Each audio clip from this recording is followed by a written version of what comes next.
ভারত সরকারকে এবার কড়া বার্তা বাংলাদেশের। তারেক রহমানের সরকারের পরিষ্কার বার্তা, বাংলাদেশ কখনোই তাবেদার রাষ্ট্রে পরিণত হবে না। নয়াদিল্লিতে পলাতক দণ্ডপ্রাপ্ত শেখ হাসিনার সাংবাদিকদের সঙ্গে সরাসরি মতবিনিময়ে অংশ নেওয়ার অনুমতি দেওয়ায় ক্ষোভ প্রকাশ করেছে বাংলাদেশ। সরকারের পক্ষ থেকে বলা হয়েছে, অনুষ্ঠানটি আয়োজনের ফলে দ্বিপক্ষীয় সম্পর্কের নতুন যাত্রার প্রচেষ্টায় সম্ভাব্য নেতিবাচক প্রভাব সম্পর্কে ভারত সরকারকে আগেই উদ্বেগ জানানো হয়েছিল। এরপরও ভারতের মাটিতে এ আয়োজনের অনুমতি দেওয়ায় ঢাকা গভীর ক্ষোভ প্রকাশ করছে। বুধবার রাতে এক বিজ্ঞপ্তিতে সরকারের পক্ষ থেকে এই অবস্থান তুলে ধরেছে পররাষ্ট্র মন্ত্রণালয়।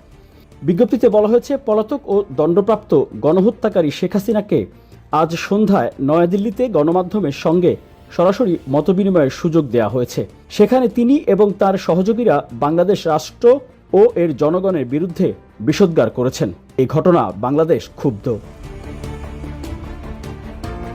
বিজ্ঞপ্তিতে বলা হয়েছে, এমন একটি দিন যখন বাংলাদেশের জনগণ জুলাই বিপ্লবের দ্বিতীয় বার্ষিকী উদযাপন করছে, সে সময় ভারতের মাটিতে শেখ হাসিনার এই মতবিনিময় বাংলাদেশের সার্বভৌমত্বের প্রতি অবমাননা এবং জুলাই বিপ্লবের শহীদদের প্রতি গুরুতর অপমান। বিজ্ঞপ্তিতে আরও বলা হয়, 2024 সালের জুলাই আগস্টে শিশুসহ নিরীহ বেসামরিক নাগরিকদের হত্যাকাণ্ড নিয়ে জাতিসংঘ প্রতিষ্ঠিত তথ্য অস্বীকার করাটা পলাতক দণ্ডপ্রাপ্ত গণহত্যাকারী শেখ হাসিনা ও তার অপরাধের সহযোগীদের ইতিহাসের গতিপথ উল্টে দেওয়ার একটি ব্যর্থ চেষ্টা হিসেবে দাঁড়িয়েছে। বাংলাদেশের জনগণ অতীতে এ ধরনের ঘৃণ্য চেষ্টা প্রত্যাখ্যান করেছে এবং এখনও করছে।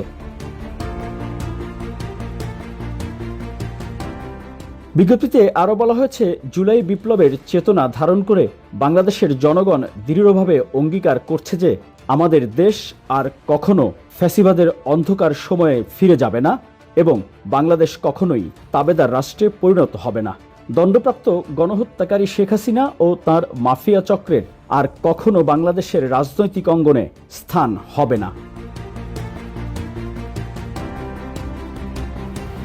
বিজ্ঞপ্তিতে আরও বলা হয়, বাংলাদেশ ভারতের সঙ্গে সার্বভৌম সমতা, পারস্পরিক শ্রদ্ধা, একে অপরের অভ্যন্তরীণ বিষয়ে হস্তক্ষেপ না করা এবং জাতীয় মর্যাদার ভিত্তিতে একটি গঠনমূলক, উভয় পক্ষের জন্য লাভজনক ও ভবিষ্যৎমুখী সম্পর্ক বজায় রাখতে চায়। কিন্তু পরিতাপের বিষয় হল, 2013 সালে বাংলাদেশ ও ভারতের মধ্যে স্বাক্ষরিত প্রত্যর্পণ চুক্তির আওতায় দণ্ডপ্রাপ্ত অপরাধী হাসিনাকে বাংলাদেশে ফেরত পাঠানোর বিষয়ে ভারত সরকারের কাছে বাংলাদেশের পক্ষ থেকে বারবার অনুরোধ করলেও এখনও কোনো সাড়া পাওয়া যায়নি। এর বিপরীতে যে কোনো অজুহাতে তাকে গণমাধ্যমের সঙ্গে প্রকাশ্যে কথা বলার সুযোগ দেয়া বাংলাদেশের জনগণের অনুভূতিতে গভীর আঘাত এবং বাংলাদেশ ও ভারতের মধ্যে সম্প্রীতিপূর্ণ দ্বিপক্ষীয় সম্পর্ক উন্নয়নের জন্য ক্ষতিকর।